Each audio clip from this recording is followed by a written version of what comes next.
Lihat, satu khata. Khata itu kesalahan yang dilakukan, walaupun belum tentu di balik kesalahan itu mengandung dosa. Secara umum, ada yang mengandung dosa, ada yang tidak sama sekali. Jadi dia salah, tapi belum tentu berdosa, cuman tetap salah. Ya, waktu sholat zuhur jam berapa? Ayo silakan cari itu di atas kalau ketemu. 11.54 misal, 11.54. Untuk sholat jam 1 misalnya, jam 13. Salah tidak? Salah, karena yang benar sholat sesuai dengan waktunya. Ya, perintah Qurannya kan begitu. Quran sholat kedua Al-Baqarah ayat 238. Posisi paling kanan sebelah atas. Hafizu 'alas shalawat was salatil wusta wa qumu lillahi qanitin. Jaga waktu-waktu sholat. Tunaikan dengan khusyuk. Ya, ingat kalimatnya, Nabi senang dengan orang yang sholat tepat pada waktunya. Dipanggil jam 11.54, Anda sholat jam 1. Salah tidak? Salah. Dosa tidak? Belum tentu, jangan disimpulkan dulu. Salah sih iya, dosa belum tentu. Barangkali Anda terjebak dalam kemacetan yang belum bisa tunaikan pada saat itu, nggak ada tempatnya, atau pakaian sedang kena najis, belum dibersihkan dan sebagainya. Dalam keadaan demikian, kesalahan ini teman-teman sekalian belum tentu juga ditafsirkan dengan sesuatu yang mengandung dosa, walaupun dia tetap salah. Nah, kesalahan semacam ini Allah berikan sifatnya untuk menghapuskan hal-hal semacam ini, sehingga tidak mengandung dosa dan tidak dicatat sebagai sebuah kesalahan yang akan diperlihatkan di akhirat nanti. Sifatnya disebut dengan al-afwu. Al-afwu. Tapi kalau sudah menjadi dosa, misal zuhur 11.54, sholat, masya Allah, masih sampai jam, misal saja, Anda kerjakan jam 3 misalnya, jam 15 lewat 12 misal, 15 lewat 12, asarnya jam 15 lewat 13. Dengan harapan begitu selesai zuhur langsung asar, kan? Sengaja meninggalkan sholat karena pekerjaan tertentu, bisa menunaikan di awal waktu, cuma dia sengaja tinggalkan. Salah tidak? Dosa tidak? Dosa. Kalau sudah ada dosanya, maka berubah kalimatnya dari khata menjadi dzambun namanya. Dzambun ini. Maka Allah turunkan sifat untuk bisa mengampuni orang punya dosa seperti ini, namanya ghafir. Ghafir. Makanya ghafir dipasangkan dengan dzambun. Di Quran surah 40 ayat ketiga. Ghafiridz dzambi wa qabilit taubi. Allah yang mengampuni orang yang pernah berbuat salah, ada dosanya di situ. Tayyib, mohon maaf, sudah dia tidak sholat, ngajak orang lain gak sholat. Mana sih masjid sholat? Sholat nomor 2, nomor 1, tuh ada menu baru. Masya Allah, geser ke sana, berangkat, ditunda waktu sholat sengaja. Padahal dia bisa kerjakan sholat dulu. Dosa tidak? Salah tidak? Maka bertambah kesalahannya, bukan cuma untuk pribadinya, tapi menyebabkan orang lain berbuat salah juga. Maka dari dzambun turun jadi dzunubun. Dzunubun. Maka Allah turunkan sifat yang selanjutnya disebut dengan Ghaffarun. Ghaffar. Fokus. Nabi Nuh alaihissalam di Quran surah Nuh itu ayat ke-10, ketika mengatakan pada umatnya, faqultu astaghfiru rabbakum innahu kana ghaffara, bukan ghafira tapi ghaffara. Saya katakan pada umatku, kalian cepat bertobat kepada Allah, istighfar. Sungguh Allah itu ghaffara, bukan ghafira. Lihat, kenapa Nabi Nuh mengucapkan kata ghaffara? Untuk memberikan kesan bahwa umatnya sudah mulai banyak dosanya. Bukan cuma 1-2, sudah mulai mau melempari, sudah mulai mau mengotori, sudah mulai mau menyakiti. Sehingga itu kalimatnya mengatakan ghafara, seakan-akan beliau katakan, maaf, ya dosa kalian sudah semakin banyak, tapi Allah Maha mengampuni dosa kalau kita mau kembali. Sudah tidak sholat, ngajak orang lain gak sholat, maaf, membicarakan yang sholat. Suatu nomor 2, ini nomor 1 menu baru. Mereka mah terlampau soleh lah.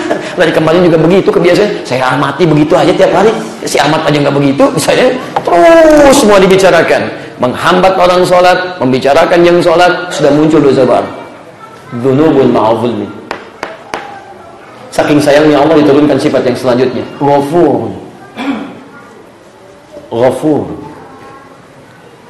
Terakhir, mohon maaf, sudah nggak sholat, ngajak orang nggak sholat, membicarakan orang sholat, masya Allah, berbuat maksiat juga. Begitu menu baru diminta, dihidangkan, ternyata ada menu-menu yang haram juga, ada minuman haram, ada sebagian makanan haram dan sebagainya. Bertumbuhlah kemudian dosa-dosa ini berkumpul di situ. Kalau berkumpul keseluruhannya, sifatnya berlebih dari yang standar biasanya, maka mohon maaf, kalimat berubah menjadi israf. Israf itu berlebihan. Antum prasmanan itu berapa kadar makannya? Jatah makannya berapa kalau prasmanan? Prasmanan, antum ngambil sekali kan, makan. Ini 3 kali, Masya Allah masuk. Rombongan berikutnya, masuk lagi, ngambil lagi ya. 3 kali, 4 kali, itu israf namanya. Berlebihan. Ada orang israf dalam dosa. Gibah juga, mohon maaf, mencela juga, fitnah juga, mencuri juga, minum juga, macam-macam juga. Maka ini sudah tak terlukiskan berlebihan.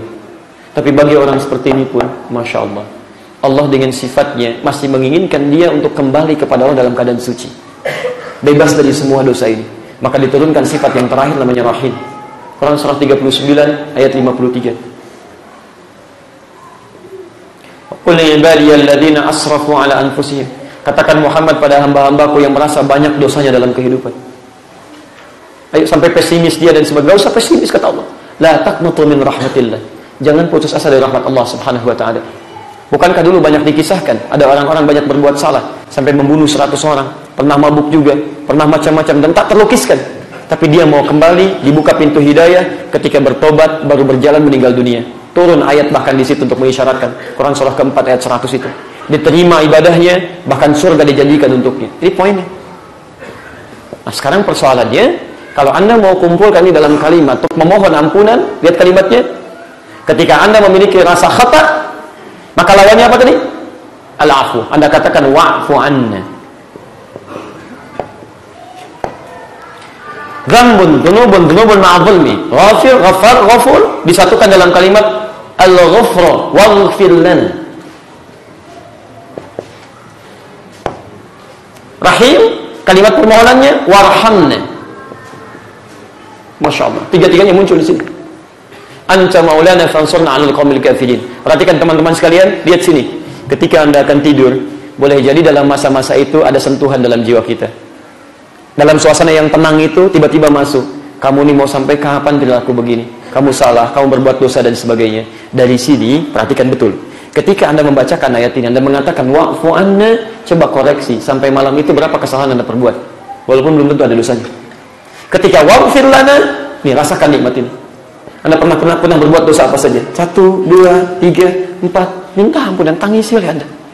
Warhamna, dan Allah membuka peluang pada Anda yang merasa banyak dosanya, tak terlukiskan, dan mungkin Anda merasa suatu saat akan meninggal, mohonkan kepada Allah Subhanahu wa taala. Kata Allah, jangan putus asa, sebut namanya. Ini warhamna, mintakan. Sekarang lihat, kalau sudah kesalahan kecil diampuni juga, yang besar diampuni juga, lebih besar diampuni juga, dan hampir semua dosa sepanjang belum meninggal mau diampuni juga. Dengan semua tawaran ini Anda belum mau bertobat juga, Anda butuh sifat apa lagi? Dosa kecil, ayo saya ampuni. Menengah, saya ampuni. Dosa berlebih pun saya ampuni, kata Allah. Saya turunkan sifat yang paling pamungkas.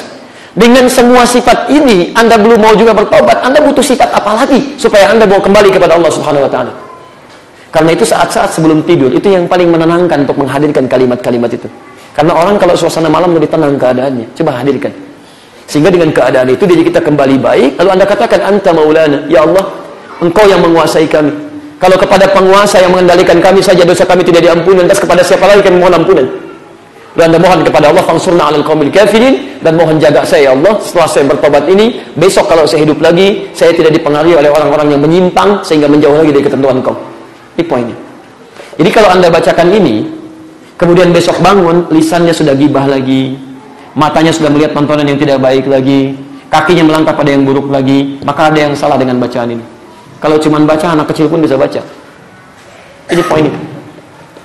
Sudah dibacakan, begitu bangun, aduh, ketinggalan nih, apa gosip hari ini, ceklik, lihat. Ada faedah. Udah sampai sini?